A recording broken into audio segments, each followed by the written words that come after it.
Hey everybody, it's Wednesday, and you know what that means. It's What's Up GaFUMCK. Barb's got the sign today. All right, so before we get to anything, the first thing I got to address the biggest thing. Yes, I'm getting a haircut tomorrow. My hair is ridiculously long. I feel like I need a headband or a ponytail holder or something. I feel like a hippie. So now that's out of the way. I'm going to start with some announcements first, and then we'll get to a little thingy. So Barb's going to talk about what she's got going on. I just want to let everybody know that the statements, your finance statements for 2020 are ready. If you are out and about and want to stop in and pick it up, you may.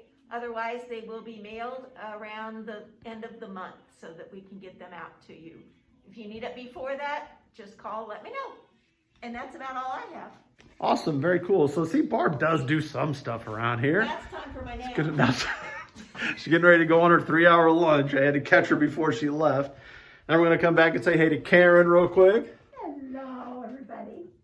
So Karen did something very scary just a little bit ago. She came into my office and said, "Hey, Joe, are you any good at math?" That's He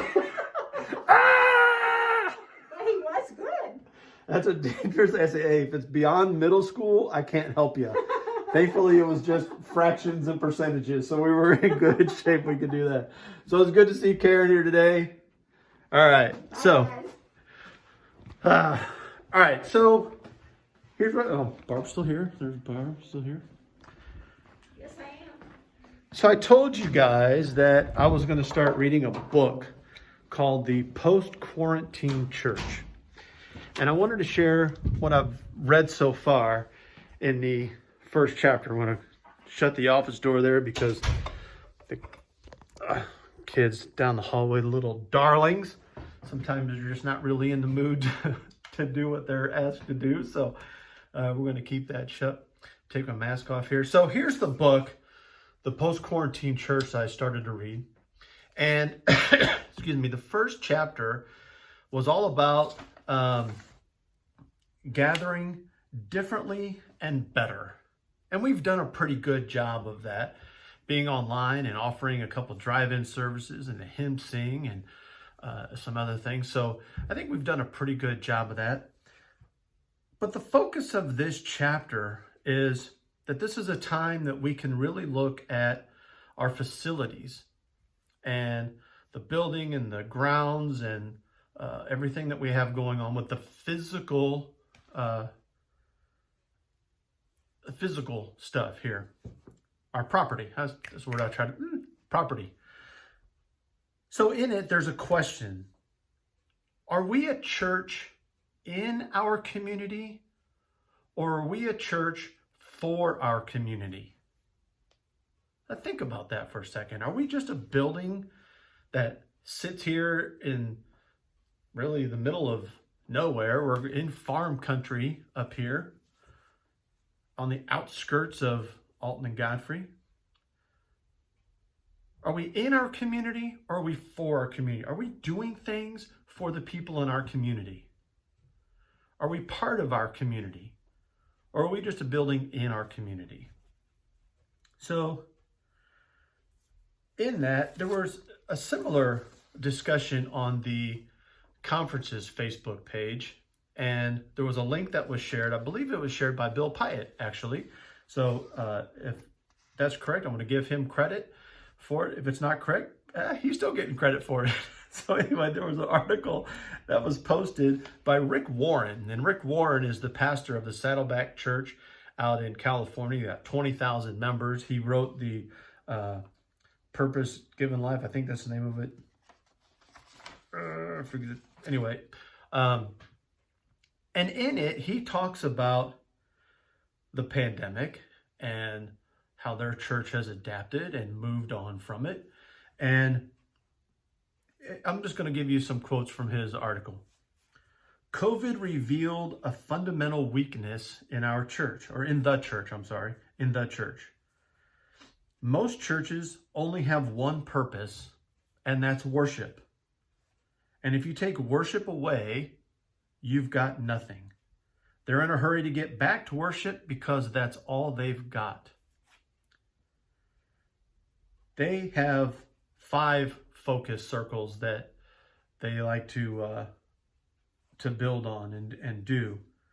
When you take one circle out, worship is one of their circles. When you take one circle out, you still have 4 other circles. They've got ministry going on. They have missions going on. They have fellowship going on. They have discipleship going on. Those can each stand on their own. They've just taken worship out. So he also says that they've had over 12,000 people come to Christ. Now, they've not joined their church, but they've come to Christ during this time. And they've not come through his sermons. Not a single one has come through the in-person worship, because they're in California and they're stricter than any other state, I believe. And they've not come by his sermons. They've come to Christ by the one-on-one witnessing of its members. The one-on-one evangelizing. It's added later in the article that much like in this pandemic, the churches that are most threatened are those with pre-existing health conditions. The churches that are going to have the hardest time resurfacing will be the ones that depended solely on the Sunday morning gathering. They will have a hard time regathering, rebuilding momentum, and reestablishing their mission as a church. So again, I ask you, is Godfrey First a church in our community or a church for our community? Now, we do a pretty good job with some of our mission projects, some of our service projects. We've done, during this time, we collected the peanut butter and tuna and crackers thing. We collected socks for Morning Star Missionary Baptist Church, canned goods for the Crisis Food Center, and I know other things have gone on. We've done children's ministry. We've done other things in driveways. We've done visits. We've done other things. But what are we doing to go forward in our community? We have to decide for us how our property is being used, how our property is being looked at. People say all the time that the best thing about our church is how welcoming it is. And I would agree. People here are the friendliest people that I've ever come across. How is the property? Does the property look welcoming? Or does it get closed off? And he cites in the book different churches that say no skateboards, or you can't go here, or you can't do this. And there's so many can'ts that people are kind of turned off by the property and they just turn away and go. We don't do that here. I don't see that. But it's something to keep in mind as we go forward. Is our property inviting? Is our building inviting to people? Once they get in, I think we do a pretty good job of keeping them welcome. But getting them in just by the physical structure, are we accomplishing that? Here's the other thing about being in our community. Our worship is posted to premiere at 10 o'clock every Sunday morning. Now, I've said this before, and I'll remind you again. You don't have to watch it at 10 o'clock on Sunday morning. That's when many people are live. There's 40-ish, between 40 and 45 usually on Sunday morning that are watching. That's viewers. Now, there's multiple people at those houses, so there's more people watching than the viewer number. And people are commenting, they're welcoming people, they're sharing their joys and concerns. But you can watch it any time. You can watch it on Monday or Tuesday and Wednesday. You can go back and watch several weeks in the past, and you can still comment on the comment section on Facebook. You can still do that.